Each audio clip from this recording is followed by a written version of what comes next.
Stop using the same intro as everybody else when you're making cold calls, especially to for sale by owners and expired listings. See, here's the thing. Most of us think and we walk into this situation believing that we know we can help somebody. And the truth is that a lot of times if you call an expired or for sale by owner, especially an expired listing, we just assume that their last agent was crap and that we're better than them and we can actually get the job done unlike the last person.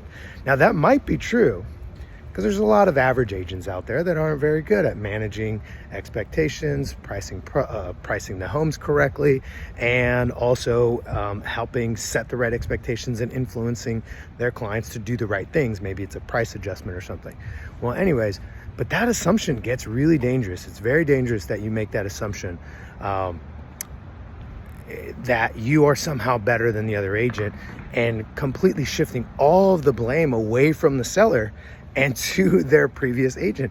In reality, they might have had a fantastic agent, an agent that might even be as skilled as you, maybe even better than you at doing it. But the reality is that instead of worrying about that, we're focused on, oh, we can do it different, we can do it better. Then we get into like our marketing feature dumps and all these other things. And in reality, the seller might actually be the problem. And so rather than opening up and saying how great you are and how terrible their last agent must have been and undermining it, why don't we take the time to slow down, learn about what happened in that process to figure out, can I actually help you?